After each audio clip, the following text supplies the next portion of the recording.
Om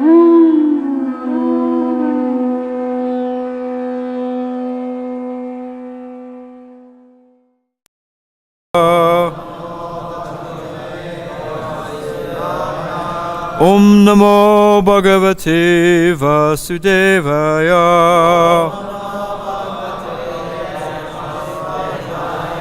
Om Namo Bhagavate Vasudevaya.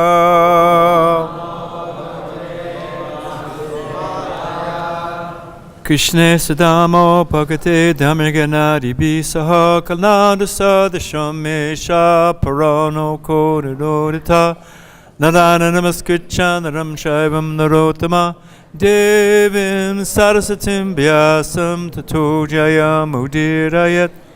The Bhagavatam is his Brinda's son, is arisen just after the departure of Lord Krishna to his own abode, accompanied with knowledge, religion, etc. Persons who have lost their vision to the dense darkness at the age of Kali should get light out of this Purana. Before beginning our study of the Srimad Bhagavatam, which is our very means of conquest, we should first offer respects to the personality of God in Narayan, to the Narayan Rishi, the supremmost human being, the goddess of the living Mother Saraswati, the author Srila Vyasadeva, and my spiritual master Srila Prabhupada. Can you hear in the back there? Yeah, something seems odd, doesn't it?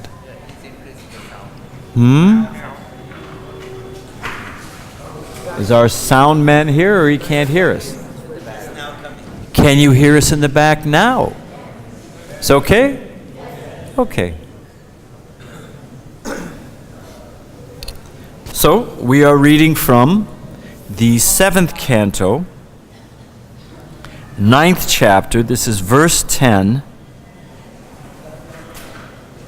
And it's Prahlad Maharaj beginning to offer his prayers.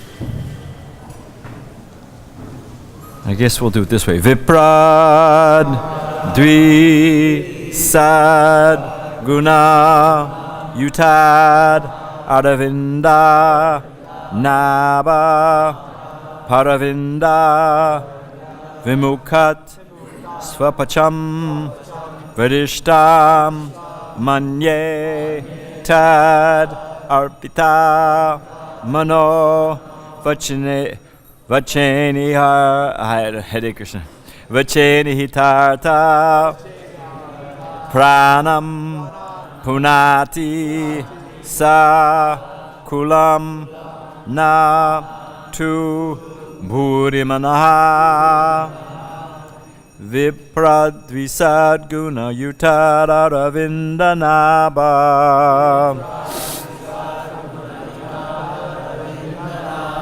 pādāravinda-vimukhāt śva-pacam variṣṭham,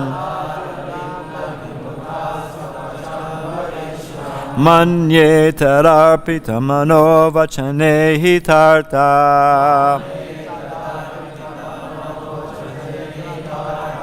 prāṇaṁ punāti kulam na tu bhūrimānaḥ.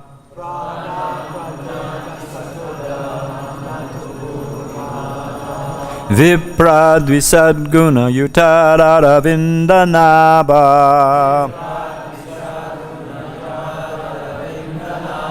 pādāravinda-vimukhāt śva-pacam variṣṭham,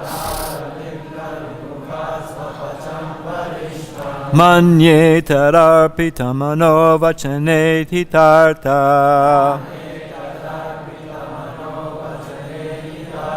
prāṇaṁ punāti kulam na tu bhūrimānaḥ.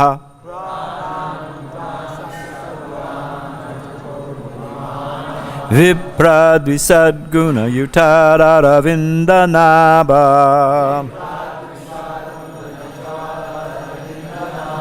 pādāravinda-vimukhāt śva-pacam variṣṭham,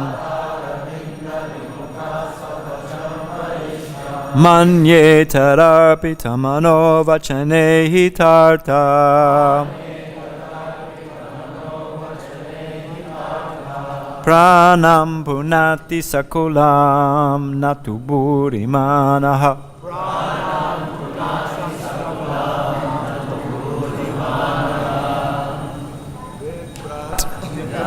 than a Brahman. Dvi-ṣaṭ-guṇa-yutād, qualified with 12 brahminical qualities. Aravinda-nābha, Lord Viṣṇu, who has a lotus growing from his navel. Pādāravinda, to the lotus feet of the Lord. Vimukhāt, not interested in devotional service. Śva-pacam, one who is born in a low family or a dog eater.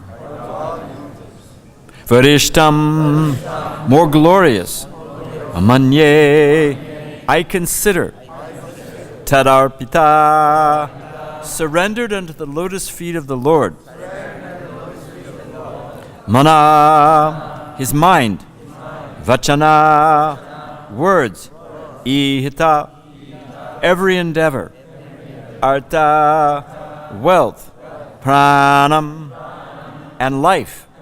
Punāti, purifies. Sa, he the devotee. Kulam, his family. Na, not. To, but.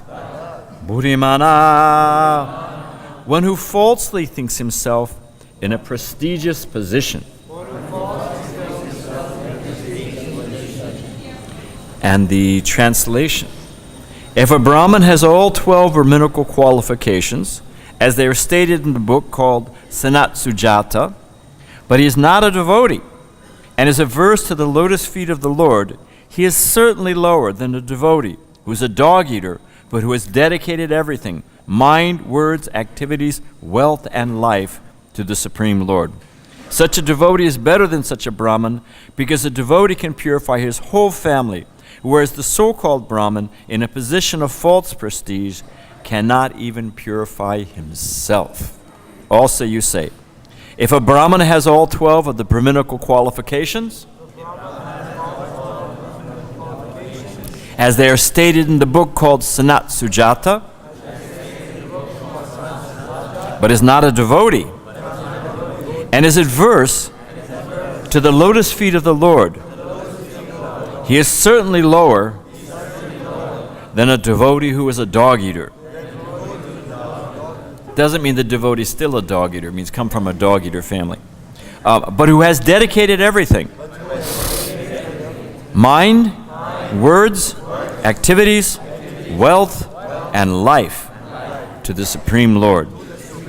Such a devotee is better than such a Brahman, because the devotee can purify his whole family,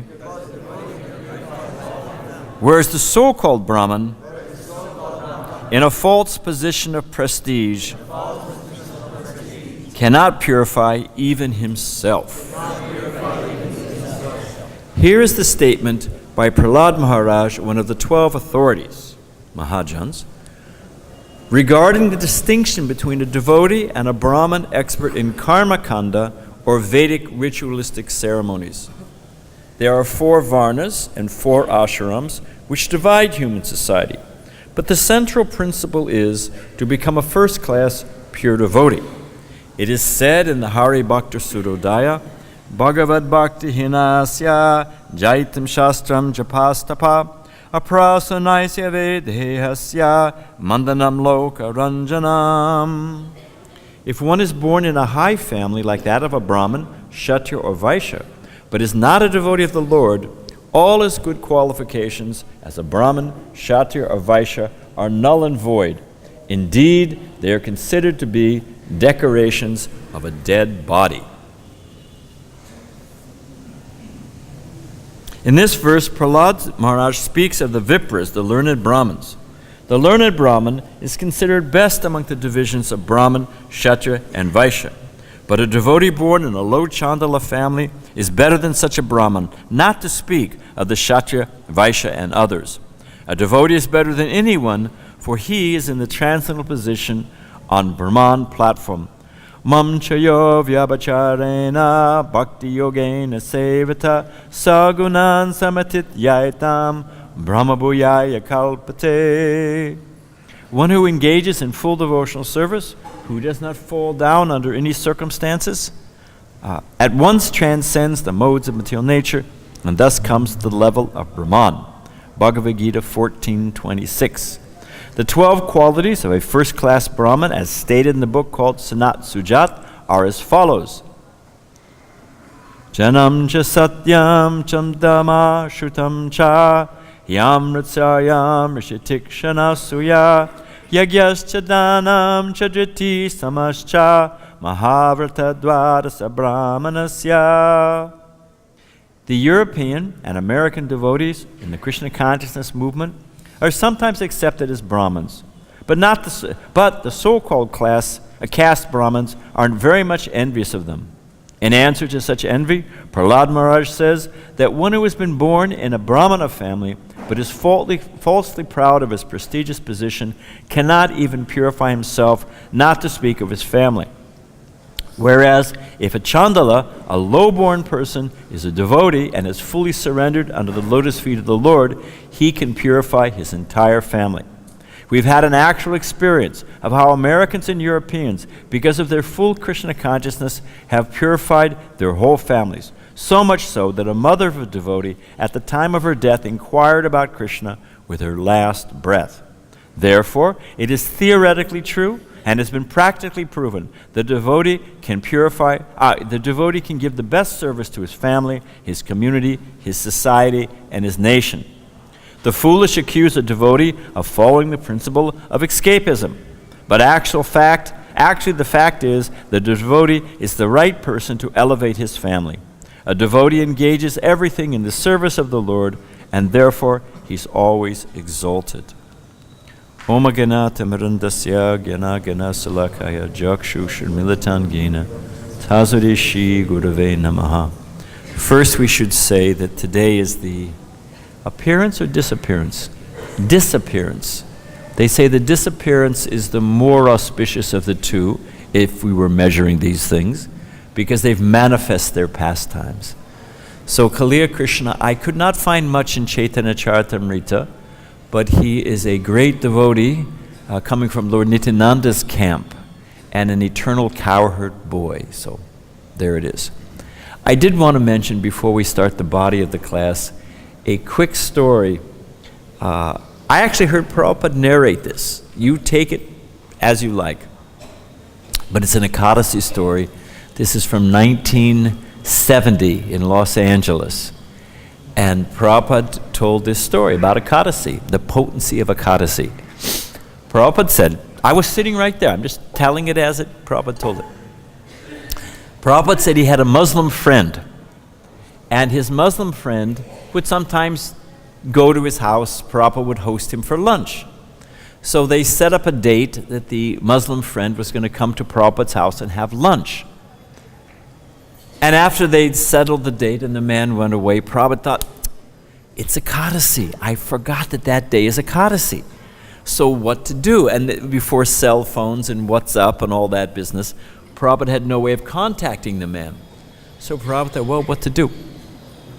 So the Muslim gentleman showed up on the day for lunch, and Prabhupada, with folded hands and his natural humility, said, I'm very sorry, today's Ekadasi. I'm not, I can't offer you any grains or this or that. And the Muslim man was greatly relieved and said, oh, I'm so happy to hear you say that because I also observe Ekadasi. So Prabhupada was surprised. Prabhupada said, he asked, oh, how is it that you are following Ekadasi? This is Prabhupada's story. I'm telling it, I directly heard it. So the Muslim man said that one day he was coming through a forest and he heard some laughing. So he went off the road to see what the laughing was, and there was a group of ghosts, and they were all laughing and dancing. And the Muslim gentleman inquired from them, why are you laughing? And they said that tomorrow this rich man, will come into town on his horse, the horse will stumble, he'll fall and crack his head and die, and because he is greatly shocked, he'll become a ghost like us. Ha ha ha ha ha. Prabhupada's story. So the Next day, the Muslim gentleman, compassionate person, he wanted to warn the man that, you be careful, your horse is going to stumble, you're going to crack your head. But before he had a chance to do it, he saw the man riding. Sure enough, the horse tripped, the man fell off, cracked his head, and died. The next day, after the man had passed away, our Muslim friend is going through the forest again. But he doesn't hear laughing, he hears crying. And he goes and checks with the ghosts. And the ghosts are lamenting. The Muslim man says, well, everything happened just like you said. He was riding on his horse, the horse stumbled, he fell, he cracked his head and died, and he must have become a ghost. The ghost said no. That's why they were crying. They said no. He had had a fight with his wife. The Muslim man had had a fight with his wife. He'd been fasting. He hadn't eaten anything. So when he died, he had been fasting on Ekadasi, and he was saved from becoming a ghost. So the Muslim man said, since that day, I also observe Ekadasi. So that's a little something from Srila Prabhupada about the potency of Ekadasi. I was thinking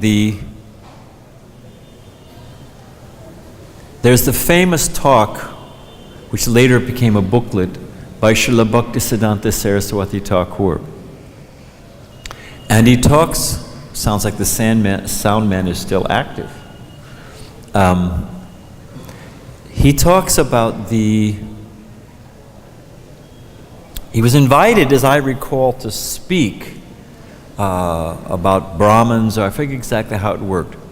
So Srila Bhaktisiddhanta Saraswati Thakur began his talk by glorifying the qualities of the Brahmins. And the Brahmins were all very satisfied. But then he began to explain how a Vaishnava, even born in a family of dog eaters, has all the qualities of a Brahmin and excels them. They were shocked. But then he went on to explain how that's possible. At the end of the talk, Prabhupada describes people were so impressed that they all came to touch his feet, and the crowd was so large it became a crush. And what they did was they came out with a big pan of water, big pot, like whatever you call it, and he put his feet in it.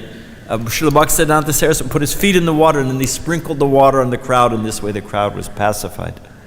So obviously a bird flies in the sky according to its ability. I cannot speak like that. But I thought I would take a few minutes and take from the verse, what is it?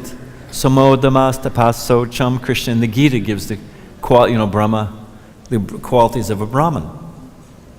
So I thought I would mention those qualities and just give a short, because I want to say some other things, just a short example of how a Vaishnava perfectly fulfills those qualities of a Brahman. We had a parrot. Where's it? Krishnamurti Prabhu, my friend from San Diego, can confirm. Pavamana has a parrot it's a gray African parrot, which they say can develop the mentality of a 3-year-old. And his name is Sukadev, this gray African parrot. And the gray African parrot can chant Hare Krishna. It's true, isn't it? Yep. So many things. Om Namo Bhagavate Vasudevaya, isn't it? Yeah, I'm not making it up. I got an independent witness. So the parrot was chanting. Pavamana Prabhu brought the parrot one day. It was Janmastami, so we had a baby calf there and a parrot. The kids could kind of, engage themselves. So the parrot was chanting. Sukadev was Hare Krishna, Krishna Krishna, Hare Hare, Hare Ram, he was chanting nicely. And then a dog came. There was somebody walking their dog, and the dog lunged at Sukadev. He forgot all about chanting Hare Krishna.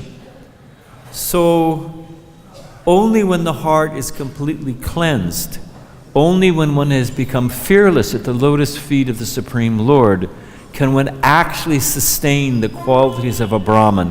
What do they say? A virtue untested is no virtue at all.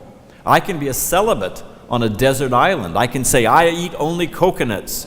I'm on a desert island, all there is a coconut tree. Well, okay. But what about when you have the option?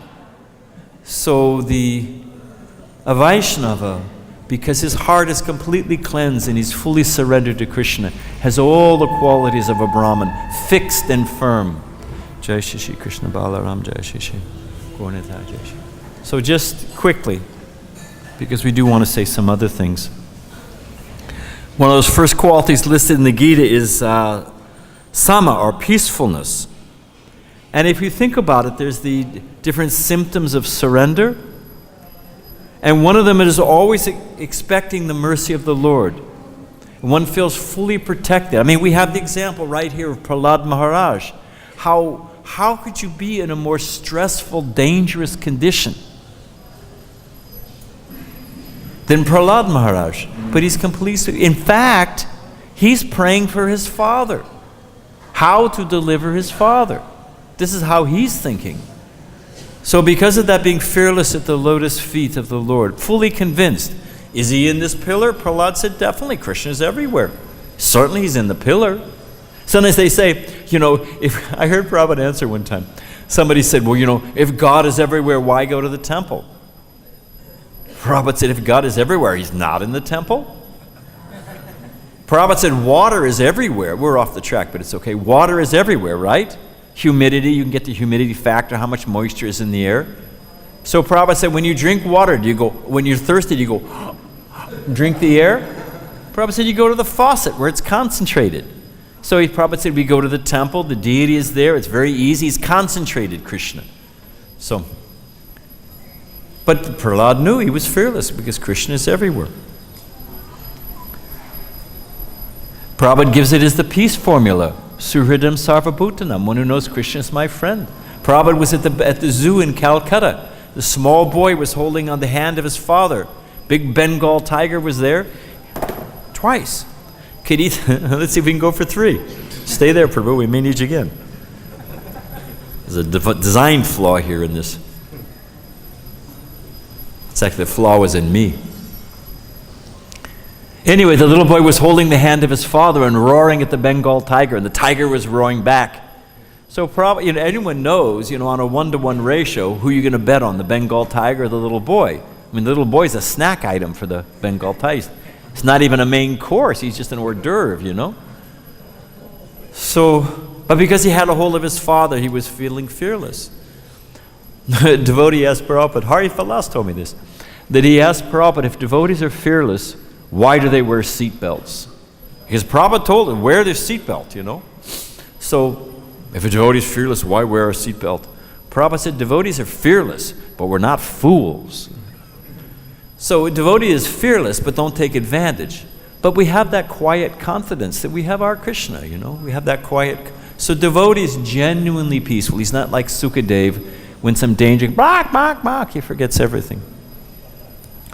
Self-controlled. Damas is one of the qualities of a Brahman. But because we know Rishikesha, Rishikena, the devotee's senses are perfectly controlled by engaging in Krishna's service. Prabhupada said, the austere yogis, Prabhupada said, we'll go back to Godhead taking prasadam. So it's very nice, easy path. Austerity. We know Yukta Vairagya. There's that famous picture. I've never seen it, but evidently it was famous at the time. I think it's it's definitely Ram Krishna. They're offering him like 10 rupees, and he's going like this. I'm detached. Prabhupada said they can take a picture of me raking it in, Because Prabhupada knew exactly how to spend it. Whatever Prabhupada's, Prabhupada made the point that, when he was staying in New York City, he had his little desk, he had his little tiffin, Radha Damodar. Anyone who's been to Prabhupada's quarters, very simple. You put him in the Bombay Tower. Prabhupada had his desk, he had his kitchen. Prabhupada, he said, you take a typewriter to heaven, it's still a typewriter. So a devotee's fixed. They have their, arjavam is one of the qualities of a devotee, simplicity. So with that is austerity, we know everything. We know how to engage everything, how to engage it in Krishna's service. The tolerance. I mean, we have Prahlad Maharaj right here being tortured. Who could be more tolerant than that? There's a tape you can listen to. I've forgotten which one it is. It's Prabhupada speaking in San Francisco. Lest we think, well, Prabhupada was empowered by Krishna, therefore him spreading Krishna consciousness was easy. No. It was hard work. Prabhupada gave his life to building this institution and translating his books. It didn't come by a magic wand or a snap of the fingers. It came by selfless surrender and dedication. So on this tape, Prabhupada speaking, and happened to be a lady, could have been a man, in the crazy, like when they asked Prabhupada, that newspaper reporter, Prabhupada says something about hippies, and the man asked, what's a hippie? And Prabhupada said, oh, something amazing, and Prabhupada knew, Prabhupada had been through it. So there's Prabhupada in San Francisco in the wild, crazy days, and somebody, definitely fueled by LSD, someone stands up and starts shouting at Prabhupada, I suppose you think you're God. I suppose you think you're God. I mean, here's Prabhupada, survived 2 heart attacks, came across all alone, a stranger in a foreign land, just trying to give them Krishna consciousness, just trying to help these savages. And the lady's standing up shouting at Prabhupada.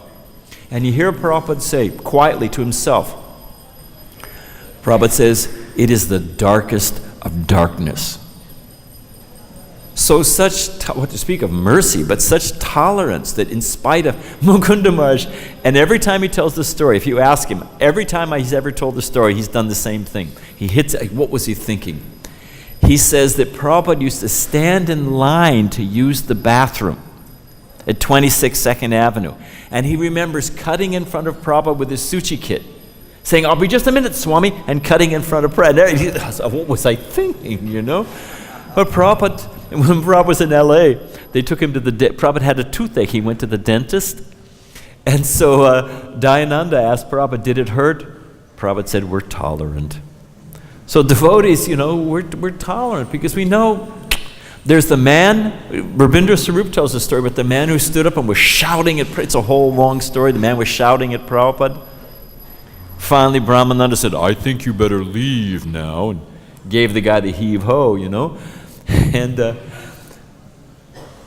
anyway, Prabhupada's response, I must have offended him in a previous life. Now he's come to take his revenge. That's how Prabhupada saw the thing, Actually, it's a longer story, but the devotees were wondering, what would this man shout? He swore at a pure devotee. Will he be wandering like Aswatam in the Himalayas, or, born in Calcutta playing a harmonica with no arms and legs? What will happen to this man? And what will the prayaśṭhita? What will he have to do to become, remedied from it? What will he have to do? Drink boiling ghee, or, whatever it is. And everybody offered their suggestion, what heavy tapasya this man would have to perform. When it came to Srila Prabhupada's elixir curative, Prabhupada said, well, I could forgive him. Nobody thought of that, but Prabhupada just, so in so many ways, to come to the West, to tolerate us, to tolerate me, how is it possible?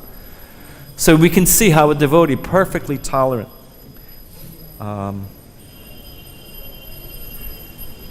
Arjavam, honesty. It's a good thing to use. If you have somebody who won't listen and is just puffed up and hammering, going on and on. I saw Prabhupada do this a couple times. Prabhupada would ask them, should I flatter you or should I tell you the truth?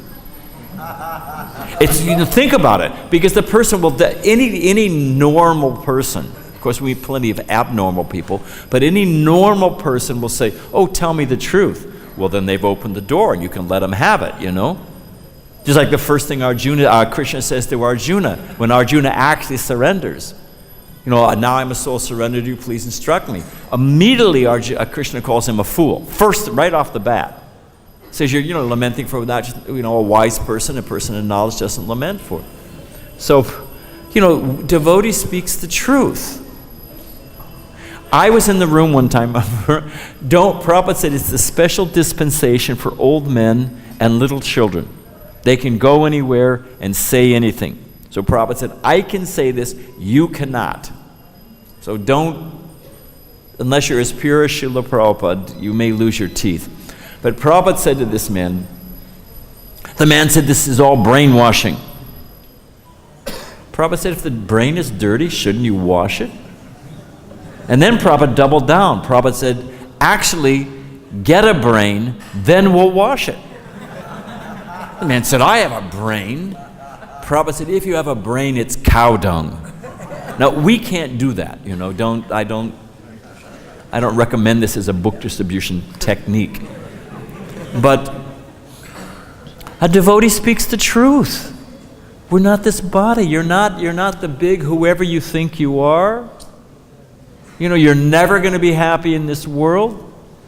You're trying to, you know, chewing the chewed. I mean, Prabhupada said so many things. It's the truth. What can we do? Should we flatter you? Should we let you go on in your illusion? Row your boat gently down the stream in the delusion? You know, they have a joke in America. You know, they have a saying. You ask somebody, how are you doing? The person says, oh, so far so good. So far so good. Everything's okay so far. The counter to that is that's what the man who fell off the roof said before he hit the ground. It's not going down is not the problem. Hey, it's a nice view, air conditioned. It's when you hit the ground that's the problem. So okay, fine, you may be coasting for a few minutes. Maharaj gave a nice example, Bhakti Chaitanya Maharaj, that there's this old age, and after she's embraced you and sucked all the juice out of you, she says, oh, by the way, I'd like to introduce you to a friend who's death, you know? I mean, talk about a 1-2 punch, old age and then death. That's the way it is. That's just, I'm sorry. What can we do? It's the truth. Should I flatter you or should I tell you the truth? So devotee, you know, motivated by compassion and mercy, speaks the truth. And I just took the 9 to save time. Jnana. You know, this realized knowledge and jnana and vijnana, realized knowledge and practical knowledge. I'm looking at the time. Anyway, because I started. There was a devotee, young bhakta, he was underage. In America, the legal age, I think, is 18. So because he was 16 and a half and joined the Hare Krishna movement, the parents kidnapped him back and they had him put in an institution, you know, a mental institution. They said, a little blue boy has told him he can't work and shouldn't go to college. He's hearing voices, delusions, locked him up. So they took the boy, because, you know, the parents had guardianship. And the next day, the psychiatrist, local psychiatrist, you know, the hospital psychiatrist, talked to the boy, said, I hear that you're hearing things and I hear that you're seeing, you know, it's one of the, you know, a break with reality, a psychotic break, you know, audio hallucinations, visual hallucinations. You know, you're hearing a little blue boy told you not to work. You know, the parents didn't get it quite right. That's not what the boy said, but that's what So he said, are you seeing things? So the young boy was sitting on one side of the table, the psychiatrist was on the other side of the table, and there happened to be a little vase of flowers on the table. So the boy said, you know, a smart kid, said, I'm not hallucinating, if that's what you think. That's not what I mean. But I don't see what you see. So, you know, the psychiatrist strokes his board, leans in, you know, well, how does that make you feel? And the boy said, you know, what do you mean? And the boy said, well, just like there's these flowers here. Now you see something to sniff, give you some sensual satisfaction, something pretty for your eyes, or you can take them to your girlfriend and try to seduce her. What is it? Flowers have powers, candy is dandy, but liquor is quicker. That's what they used to say in the Navy. But flowers have some power, you give it to your girlfriend. So you're seeing something that you can exploit for your senses. Okay, that's what you see. He said, but I don't see that. He said, I see earth, fire, water, air, ether, these 8, making up the Mahatattva. And they're constantly mutable. It's a river of names. Now it's taken this form, but with the influence of time, it will wilt, it will rot, it will go back to earth, it will become some other thing. I simply see a river of names. It has no use. However, when engaged in the service of the Lord, if I were to take these flowers and offer them to Krishna's lotus feet or make a garland, then that thing which has no use becomes the cause of liberation. The doctor dropped his pipe. He was stunned. He said, "You're not crazy." He said, "You're the first sane person I've met in 35 years of practice." He said, "You don't belong in here." He said, you need to get out and do your missionary work. It's a true story. Check the boy out. When the boy was being checked out, the father came to check on his son. How was his son? Doctor said, "Oh, we've had a major breakthrough. I had a wonderful talk with your boy." The father's thinking, "Oh, great, he can come home and work in the fender bender factory and eat turkey," or whatever it is, you know. The doctor said, "I would be proud to have a son like that. If I was 35 years younger, I'd join the Hare Krishna movement too." The father began to hyperventilate. He became so, you know. So the doctor said, "I think you have an undue attachment. You're trying to live your life through your son." They committed the father to take care of his hyperventilation, and they let the boy go. It's a true story. So a devotee knows what's what. You know, we could go on, but there's some other things I want to say, but you can see just by a sampling how a Vaishnava actually has in total, in full, and in permanence all the qualities of a Brahmin. Now, because what is the meaning of the whole thing? I forget where I was, but if I have 32 64ths, don't worry, it's not algebra, it's simple. I can reduce that, I hope I get it right, to 16 32nds, right? Well, I can reduce it further. I can divide it to 8/16. I can divide that to 4/8. I can divide that ultimately to what? 2/4. But they call it the lowest common denominator. What is the essence of the thing? What is the simplest expression? Is 1/2. It can't be reduced beyond that. So all these, Prabhupada tells the story, because my job is to tell some stories. There is a Brahmin, and he goes down, and he's Prabhupada's story, and he's bathing in the river. But, you know, they all do their puja before they go take their dip in the river. And they always get their puja trays mixed up. There's so many Brahmins lined up on the bank, so many puja trays are there. So this Brahmin thinks, I'll take a little bowl of clay, takes a little clay, rolls it into a ball, puts it on his tray. That'll mark my tray. He goes down, he comes out, it didn't work. You know why?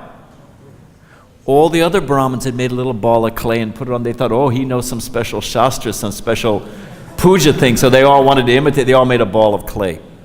To double down, here's another story. This one's not from Prabhupada, but it's good. There's a woman, nice lady, and young girl. Now it's time for her to get married. And they go to the temple, the priest, everything's all set up, the priest is ready to go. But there's this cat that keeps running across the Jagasthala, across the, this arena there, running across. What to do? The Brahmin, the pujari says, the priest says, throw a basket over the cat. Just to, not to hurt it, but to contain it. So they put a basket over the cat, ceremony goes on.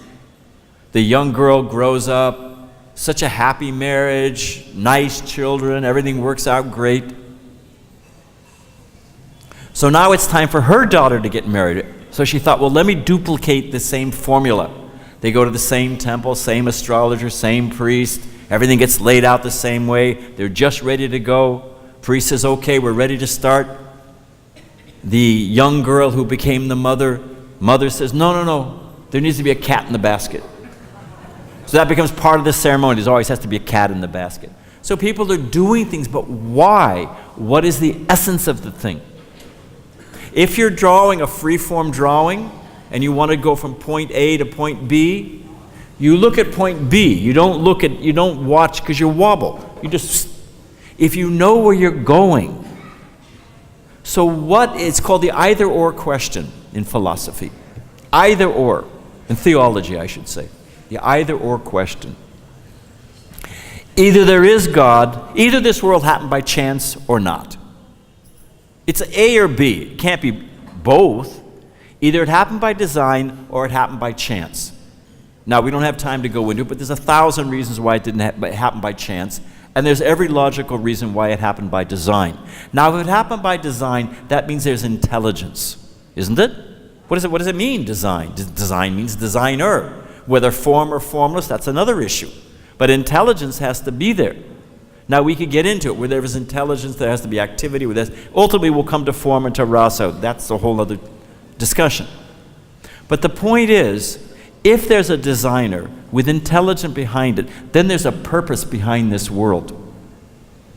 Either it happened by chance or it happened by design. If it happened by design, there's intelligence. If there's intelligence, there's purpose. If there's purpose, there's obligation. There's duty. Why am I here? Am I here just to enjoy? Well, not if it happened by design. There's got to be a reason. This is called the either-or question. So similarly, either there is, the conclusion is of that logic. If there's either God or there isn't. And if there's God, it's the only thing that matters. If there is a Supreme Lord who created this world, then to find Him out, to find out that absolute truth.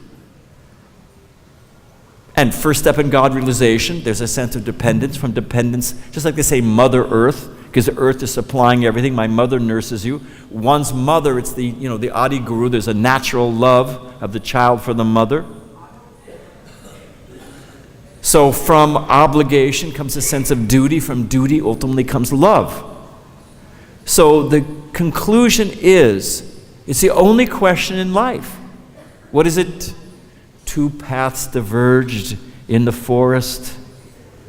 I'm brutalizing Frost, but and I took the one less traveled, and that has made all the difference. So there's only two paths, and which one we choose will make all the difference.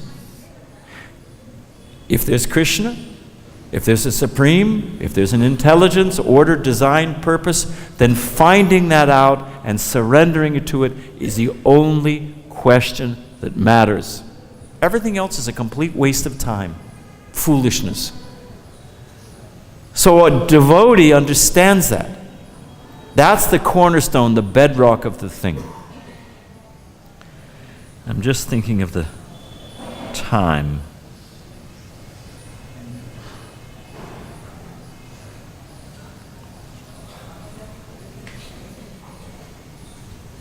Sariputra Prabhu.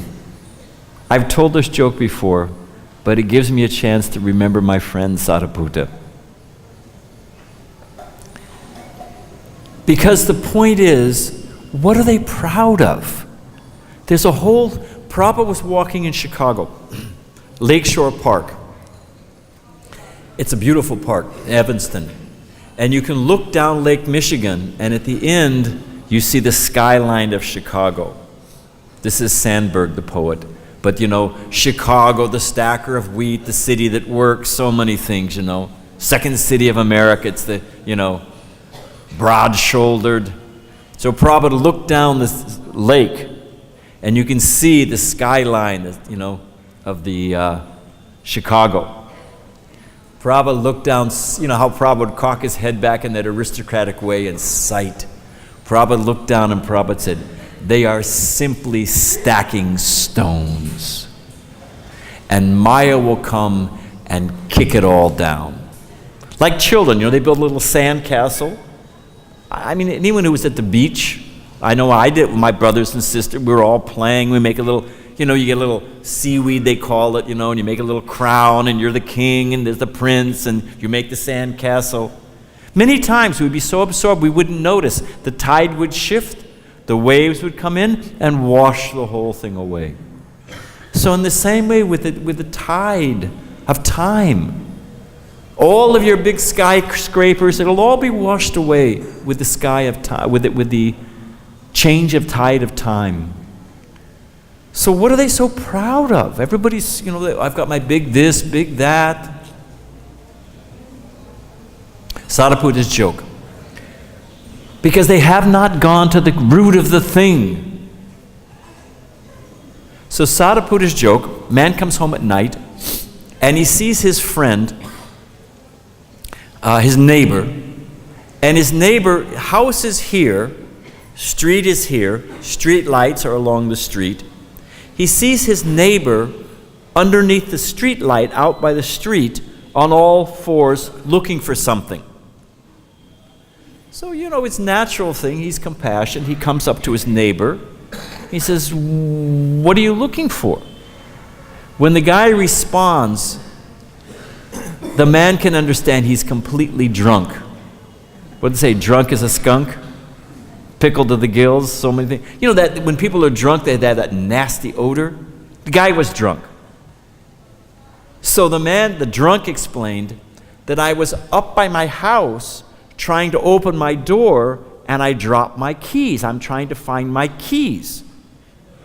So the neighbor says, well, you dropped your keys up there by your door. Why are you down here by the street looking for your keys? The man says, well, this is where the light is. In other words, he's looking in the wrong place. So they answered so many questions, so many problems. They answered this question, this problem, that problem. They're trying to conquer so many things. But what about the 4 questions that actually matter? What about birth, death, disease, old age? What's your cure for that? Prabhupada spoke at MIT. IIT trembles before IIT. IIT trembles, sorry about that, before MIT. Prabhupada spoke at MIT, said you have so many departments of knowledge, so many departments of technology. Where is the department that's asking, you take a dead man and a living man, car runs out of gas or petrol, you put it in, you bring it back to life. Flashlight stops, you put a battery in it. Now you may cover it with so many fancy words, but take a dead man and bring him back to life. We're working on it. Give me my grant money, I'm working on it. So they have not, what are they proud of? They haven't really solved a single thing. They haven't answered the essential questions. What is the original, why am I suffering? So, because I want to tell 2 stories. Prabhupada talks about how a so-called Brahmin cannot sustain his platform and doesn't really have the essence of those qualities listed. A devotee has them. The verse itself talks about how a devotee, a so-called Brahmin, cannot even save himself. Whereas a devotee can deliver his whole family. What Prabhupada's referencing here, I believe, is Kartikeya. Kartikeya, his mother was leaving this world. And he was saying, can you just say Krishna? And she asked him, actually one devotee's mother, the son was saying, can you just say Hare Krishna? Can you just, and the mother said, I cannot say so many words. I was there. Prabhupada later, the devotee had told Prabhupada the story. Then Prabhupada in class that morning in LA, Prabhupada said, the son was saying, the mother's leaving. Please say Hare Krishna. Just say Hare Krishna. I cannot say so many words. Prabhupada said, I cannot say so many words. That's 7 words. Hare Krishna is 2 words. So just the dogged obstinance of the conditioned soul. I cannot say so many words. But Kartikeya's mother said, is your Krishna here? And left her body. She asked that, she left her body thinking about Krishna. Prabhupada says that one fragrant tree in the forest perfumes the whole forest. And there's so many stories about how, and one story, actually 2 I want to tell, but we have a little bit of time, a few minutes. When I was the temple president of a temple in California, San Diego, California, we had a Christmas marathon, and the devotees, if the devotees hit their quota, they could go traveling. They could go to India, they went different places. So one year they wanted to go to visit some temples in Eastern Europe. This was still in the communist time. So they went to Czechoslovakia. I forget the city. Must have been the capital. What is the capital of Czechoslovakia? Prague is the capital. Must have been Prague. They have a farm. It was a farm though. So it was outside. Anyway, the point is, our young brahmacharis, they arrived there late at night. All the devotees had gone to sleep. It's a true story. All the devotees had gone to sleep. So they arrived late. You know, devotees, they got lost. They stopped to take prasadam, you know, took a nap, you know, so they got there late. The only devotee they could rouse was an old man at the farm. He was obviously a gentleman. And they were young men. They were boys, practically speaking. And he was, well, here, you can stay here, and do you have a toothbrush? Do you need any bedding? And he rounded up some prasadam for them. This old man, they were embarrassed. This old man is serving them. So they took rest. Next morning, they asked, who was that man? Here's the story. That man used to be a judge. And that a case about the devotees doing harinam came before him. He didn't know anything about, you know, Krishna consciousness, devotees chanting, communist doctrine, you know, parasite, religion is the parasite, there was the opiate of the people, and, you know, you're just parasites in our workers' paradise. He actually barred the devotees from chanting. That was his decision. Now his son was being trained as a lawyer. And his son, for fun, you know, for learning the court system, and he was interested in the subject, would read his father's decisions, court briefs. You know, what do they call the transcript? He would read transcripts and see how the court and what the lawyer presented and what the witnesses said and how his father had decided. He got the transcript of the father, judge, condemning the devotees, you know, and you can't do this, and if you do it again, you'll be arrested.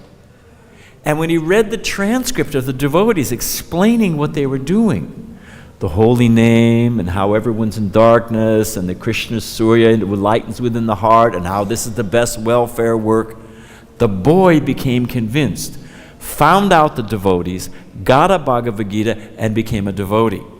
And the devotee's son convinced the devotee father, the judge. Judge retired, became a full-time devotee himself. And he was thinking, I've barred Lord Chaitanya's Sankirtan movement. If I serve every Vaishnava I see, maybe Lord Chaitanya will forgive me. And that's why he was serving the devotees.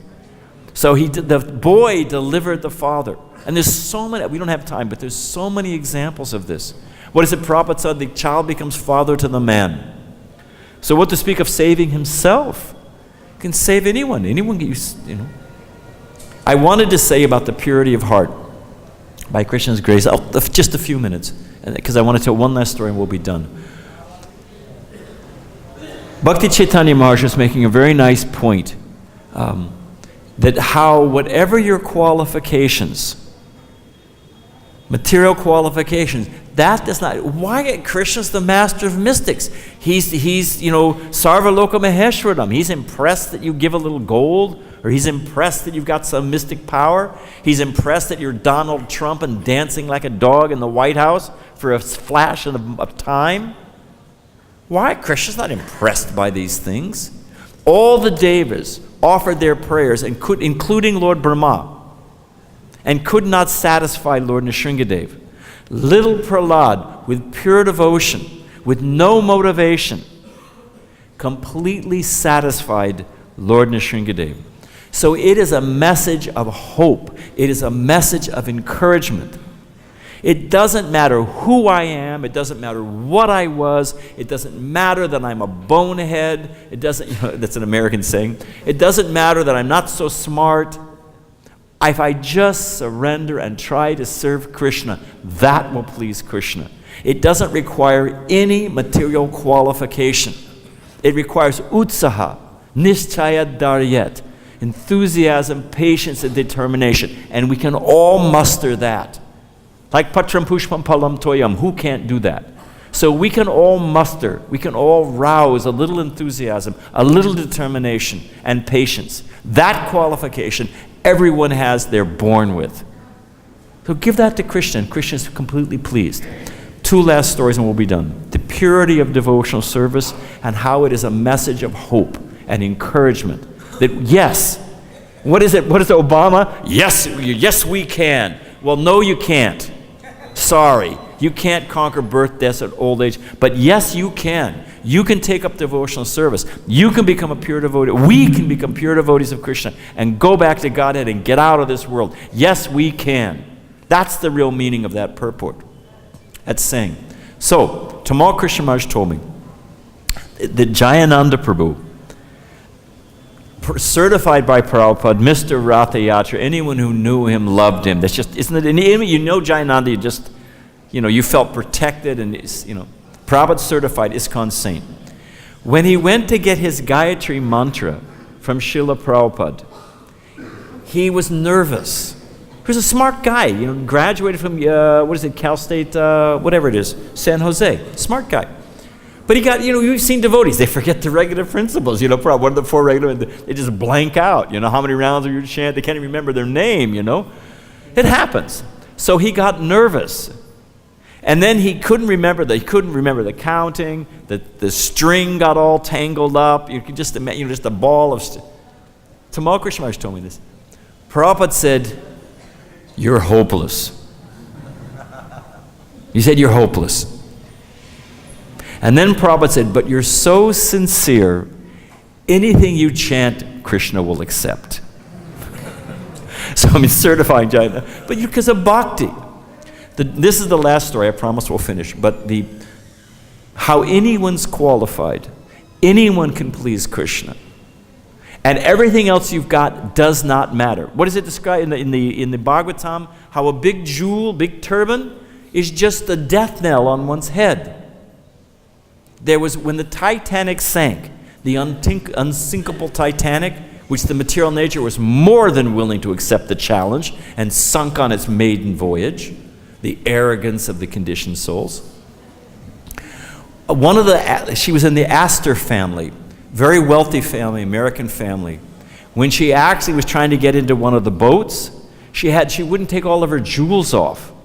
And she slipped, fell into the water, sank like a lead stone, drowned.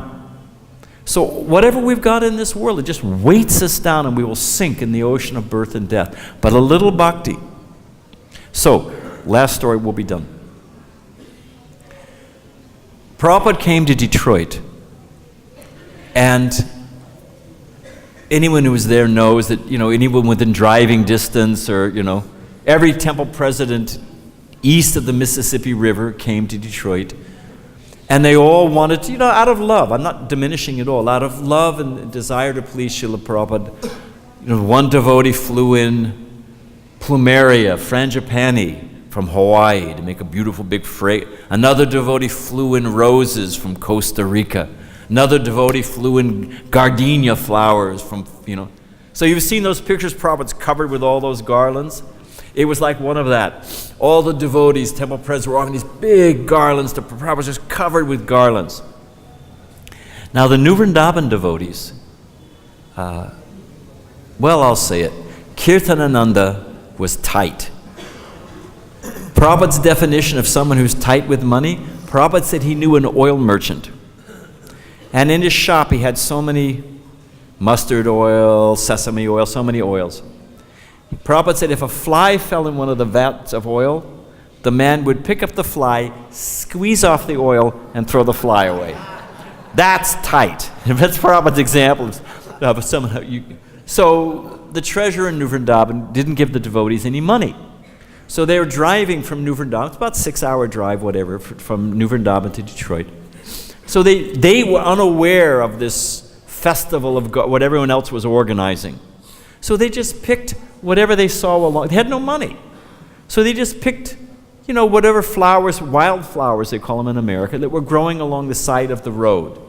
Nothing fancy, but And they made this little garland. So when they arrived just in time, Prabhupada was sitting down. They saw all the presidents going up and offering these big garlands, to Prabhupada, So the Sankirtan leader had this, like Sudam Brahmana with his chipped rice, had this little gutter, just put it behind his back and didn't. Prabhupada, the transcendental Sherlock Holmes, the mini story, Prabhupada didn't miss a trick. Prabhupada saw what was going on. Prabhupada called him forward, took off all the big garlands and gave them away. Took the little garland, put it around his neck. Prabhupada said, forest flowers, just like Radharani makes for Krishna. And that's the garland Prabhupada wore. So this is the simple, one of the points being made here, how a devotee, a real devotee, sincere devotee. I was in Prabhupada's room one time. Prabhupada said, I'm a bhakta. And then Prabhupada stopped and said, actually, I'm trying to become bhakta. Bhakta is not such a light thing. So a Vaishnava is greater than a Brahmin, and the essence of a Vaishnava is he's fully surrendered to Krishna. And that doesn't take any qualification other than sincere desire. And that we all have. So we should end there. Thank you very much. All glories to Srila Prabhupada. Hare Krishna.